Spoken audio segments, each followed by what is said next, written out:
Hey everybody, welcome to Star Lives Confidential's live stream. With me today, I have director Dylan Odom and Michael Wilson, better known as Mick Grimes here, as we're going to talk about their latest project, To Infinity. Hey guys, how's it going? Great to be here. Appreciate you having me on, Brian. I guess for the first question that I want to ask is, how did this project get started? Well, that's a Woody question. I'm kidding. No, I mean, I've said this before in other places, but this is, it began kind of selfishly because I was really just doing this for my daughter.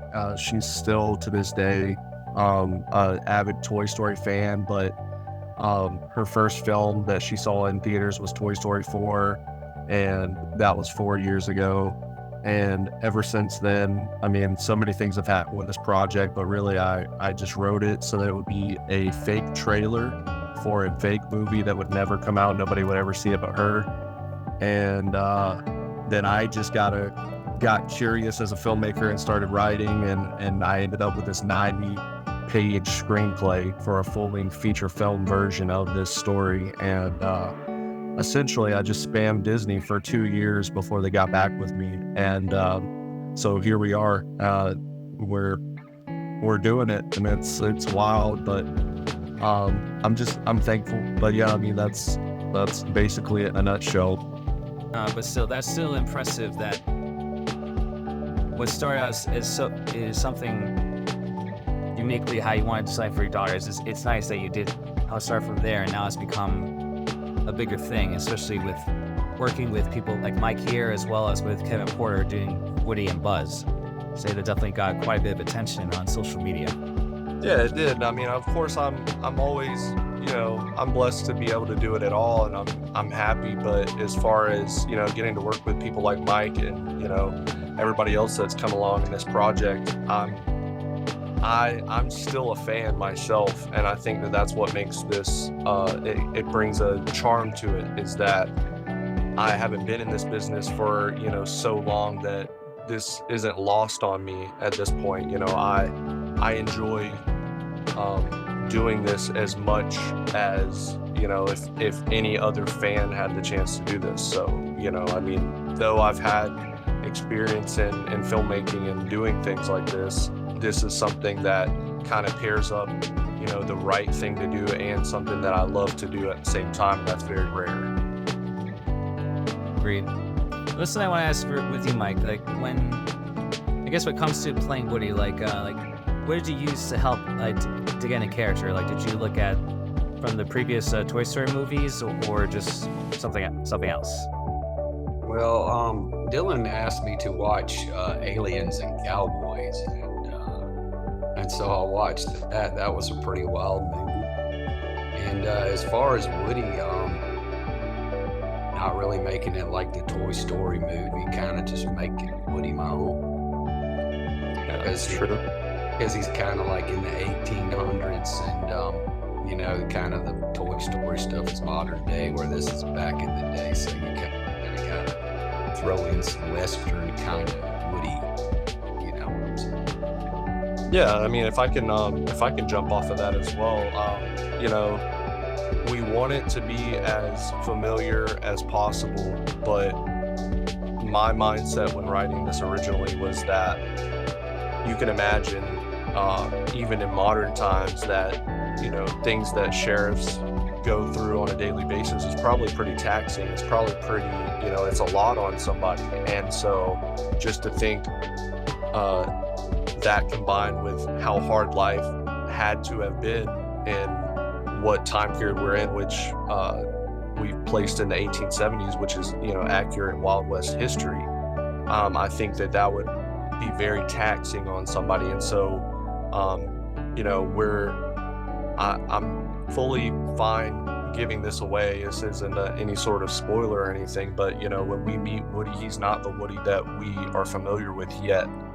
And so, I thought that was important because the point that I wanted to get to, the goal that I wanted for this film was, as far as story, I wanted you to be able to watch this and immediately watch the very first Toy Story film and understand now why these characters have these characteristics and the way that they interact with one another, why their personalities are the way that they are, and this film does explain that. I was curious, like was being, I guess you could say Mick Grimes, was that like your first like major thing to do before being involved with this film, or was there more to your career? Well, to be honest with you, I've been in a few plays like in my church and stuff like that. But basically being Mick Grimes was pretty much, once I found out that I looked like somebody and we started doing all that, I started making videos. Videos kind of helped me because it's kind of like you're acting in these videos that we're making parodies of. And this is going to be my first major role, so I'm going to need all your prayers too, brother. I say, I guess our next question is, I guess, like, how do you make sure, I guess, you didn't get like in trouble with Disney and Pixar to make sure, like, not only to have this be done, but also to present this in theaters? Having it presented in theaters, and those were sort of two separate ideas. So I was absolutely positive I was going to get a no, or that I was just never going to get an answer. I mean, 2 years of sending essentially the same email over and over and over. You don't think that, eventually at one point I was like, okay, I guess it's just not going to happen. But that's all part of the fair use agreement that I do have with them, and it does have some stipulations, and one of them being that I cannot make any sort of profit off of their property, their IP there, and which, I've had no issue with that. That was a score for me, because that means I get to do this and not have to worry about it, because otherwise, you have companies that I have very much respect for, of course, and like companies like Bat in the Sun, and they do these things, and but I wanted this to be more than that. I wanted this to be more than just what would be considered a fan film. I am a fan, but this is not, this isn't that. As far as the theaters go, that was a separate deal that I had to do and reach out. Luckily, AMC theaters were very kind about it. Through our stipulations in that fair use agreement, it had to be what's considered a soft release, and so that means I can't go over 99 theaters. So 99 theaters is what we're at, and we will be able to show this as a limited release, meaning just a few weeks. But it's I can't say that as if it's something bad. I mean, that's incredible. I agree. I sometimes don't really think about it like that, but it really is crazy. But it's going to get out there. So I think, to be honest with you, the biggest draw for the movie and the advertisement of the movie is that it is free for people to see. Absolutely. That's going to get its own advertisement itself. Yeah, of course. Yeah, because I remember when I saw, like, I think the first behind-the-scenes clip, I liked the interaction that you two had. It was different than what I remember growing up with the original Toy Story films, but, I felt like, that's, how could I imagine, like, Woody and Buzz if they were in real life? I always, as somebody who is, like, putting together content or, making a film or just doing anything in entertainment, you always want to leave everybody with like their own interpretation of what you're doing, of course. But if I could share the intention behind that interaction, I'd love to.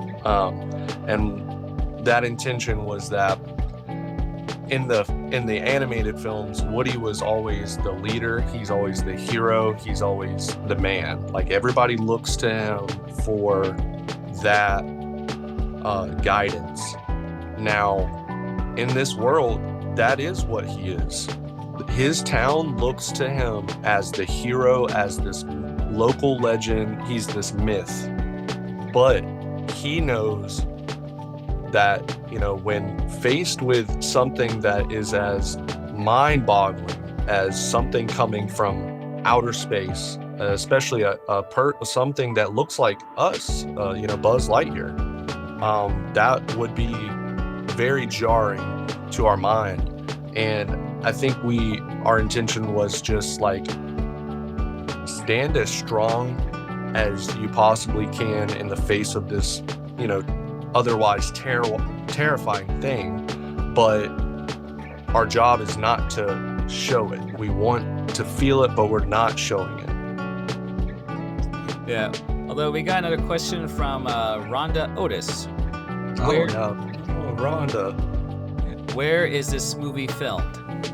We filmed the teaser out in Georgia, down near Savannah. And the bulk of the film will actually be filmed out in Kansas in a preserved, actually, period 1870s Western town that has been preserved by the state.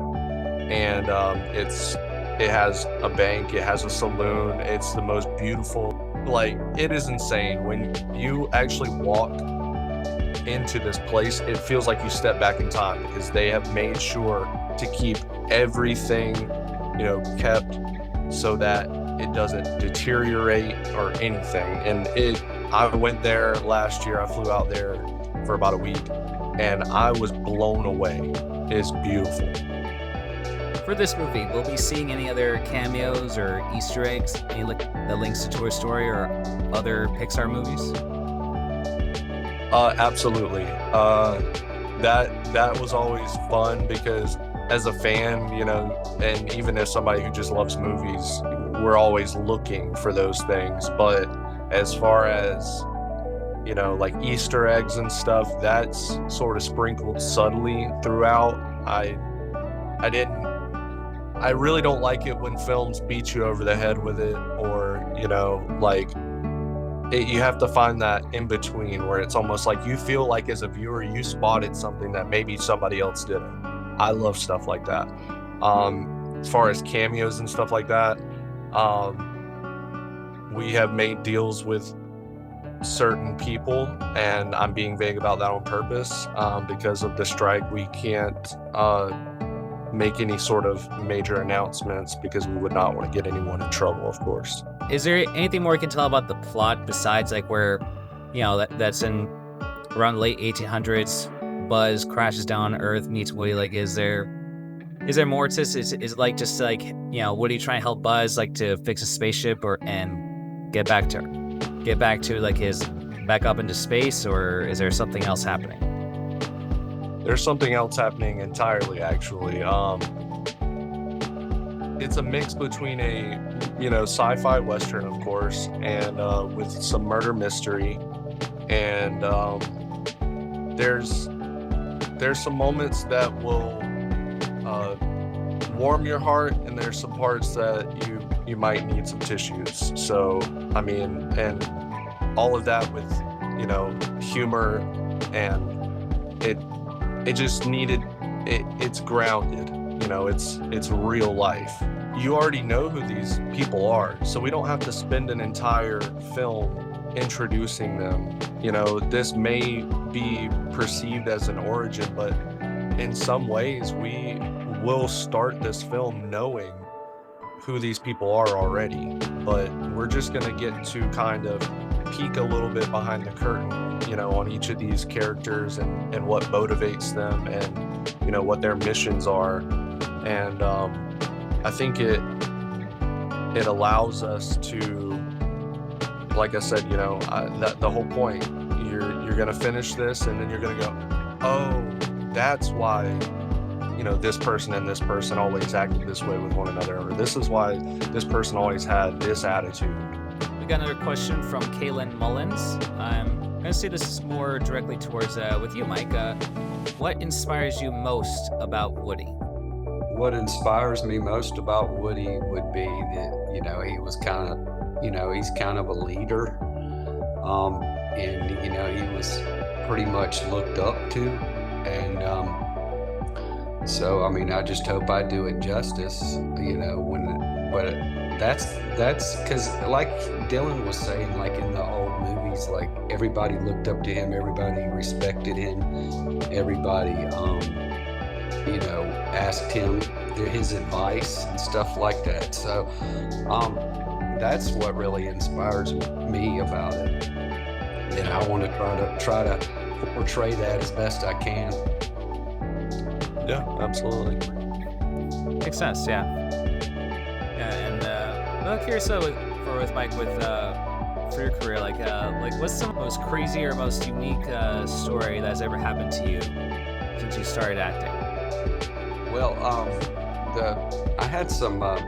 I did some Gotham Knights, but I was just a background actor at Gotham Knights, that series, and it was like that was one of the first times I'd really been on a set and listening to the clicks and all that stuff and everything, and it was like I remember one time. What's funny was there was a chaotic scene in the hospital, so it was already chaos, and as I was walking by the camera, my phone went off and started playing The Walking Dead. As I was walking in, it was like the only day my wife called me, and I'm like, really? Like right after he said action, it went off. And the lady screamed and said, the producer said, who had the phone? And I'm like, well, I'll see y'all all later. I'm probably gonna be going home now. It's been nice working with you. And she goes, oh, it's chaotic. I think it'll work. She goes, but then she looked at me and she said, but Grimes, turn your phone down. If you got to know Mike personally, he stole me by the second conversation that we had. I mean, I was like, I wanted to give longer and sort of talk and get to know, but there was a specific conversation that he and I had, and I got off the phone and I was like, that's the guy. That is the guy. And I remember I called it back like the next day, and I don't know if I could just almost hear in his voice where he was like, oh, he's about to tell me no. And I was just like, nah. I prayed about it, and I feel like God himself told me, like, Michael Wilson is your guy. No matter how many takes it takes. I don't care. Yeah. Oh, we got another question from Rhonda. How long have you been working on this to get it going? This is year 4. Yeah, I mean, that I could go on about all of that, but we're here now. I'm very happy with where we're at and what we're looking forward to, and I am hoping that this strike ends soon. But I hope that obviously the outcome being fortunate for those who are picketing right now. But it's been a long journey. I'm tired. Gotcha. Well, there's hope for the future. Oh yeah, absolutely. Yeah. I guess the next question is for Mike is like, out of curiosity, were you always like a Walking Dead fan before you started doing the Mike Grimes cosplay? Not at all, sir. Never watched it. I guess you gotta tell him the story, though. You gotta tell him the story. Well, what happened was I used to be kind of a little bit bigger than I am now. But I had surgery, and I was in and out of the hospital back and forth, like over years, periods of times. But over the whole having the surgery and doing everything that I had to go through, I had lost a bunch of weight. And I went and I grew my beard because I was fixing to shave my beard off, and my son said, it's no shave November, don't shave your beard. So I didn't shave my beard. My hair had grown long. And so I went back to work at Home Depot, and right when I walked in the door, the guy in the paint department said, dang, dude, where have you been? And I said, well, I kind of like almost died. I was in the hospital for a long time. And he said, man, you look like Rick Grimes. And I'm like, who's that? And he's like, dude, you've never watched The Walking Dead. You got to go home and watch it. So I did. And came back the next morning and told him, I don't look like that guy. That dude don't even have a beard. He goes, no, you got to go to like 4. And so when we finally got to 4, I was like, I looked at my wife, she looked at me. And one time my granddaughter was coming in the house, and I paused it because it was like I don't want her seeing it. And it stopped on Rick, and she walked by the TV and said, "Papa," and just kept going, never stopped. So I was like, so it was kind of Maybe some on. truth to this. It was kind of on after that. Yeah, that's something. So, so did you ever continue to watch the series after that point? Oh or- yeah, I've watched it all now. Yeah, it's a couple of times. I was trying to remember what I was getting ready to say, but that whole story and everything you just said, and I wasn't purely going after Rick Grimes. It was in the beginning of this, in my mind when I was writing it, and this was 4 years ago, Mike and I had never met. I imagined that, my Woody was going to be somebody who had just been through a lot of stuff, and it was almost, and then it popped into my head. I was like, kind of like, season 2 or 3, around the point where, Rick had to see his son walk out of the prison, having just, had to take his own mother's life, and he, even in that moment, and this was something that I sent to Mike when we were kind of studying up on how we wanted to do this. I saw a video where there was like a body language analyst who was analyzing that scene, and he was pointing out the fact that like Rick was so determined to lead these people that even in this moment where he sees his son and he knows that his son has just taken his wife's life, and he's doing all of these expressions and he's doing all these movements, but one of them that he continues to do is he keeps putting his hands on his hips, and that was a show to his group. That's a leader move. That's something that we do with our bodies instinctively when we're trying to assert authority in a room.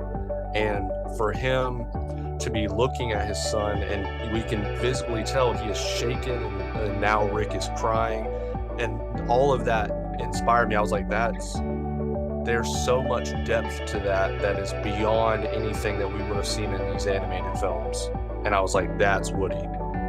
Yeah, because I was wondering, as far as for the story, like it's gonna be very dark and gritty. Because when I first saw like the poster, they got like Nick Grimes, and then with Kevin Porter, I was thinking like, oh boy, this is gonna be dark and gritty. Because I think Walking Dead, like it's in that nature. Same with Kevin Porter, like he's no stranger to doing dark and gritty stuff, given his history, But yeah, I think that's important for someone like Woody. Like, even if things are not going his way, he still has got to show some kind of leadership, showcase that he can still smile, or at least, show people that everything's going to be okay.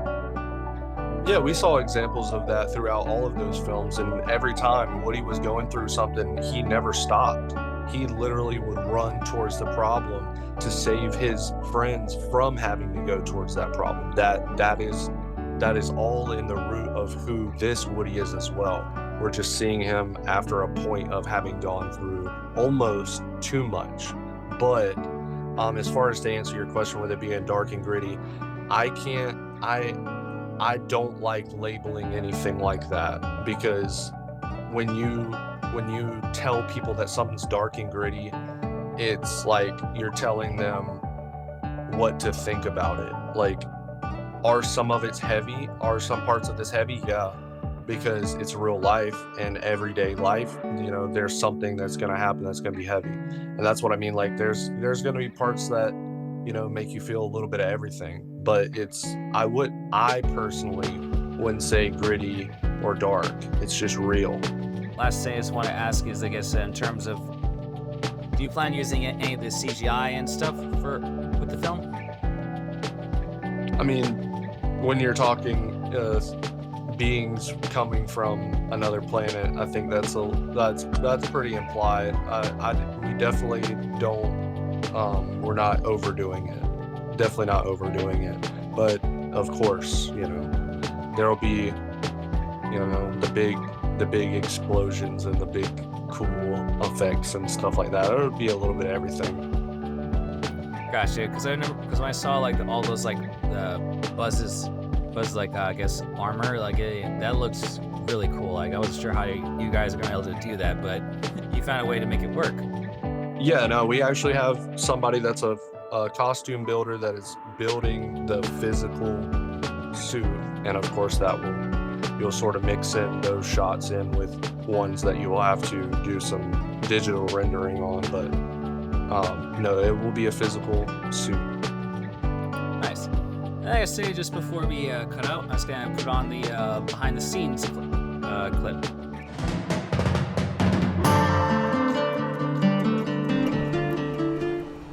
Dylan contacted my wife. He was looking for somebody to play Woody. I'm filming right now.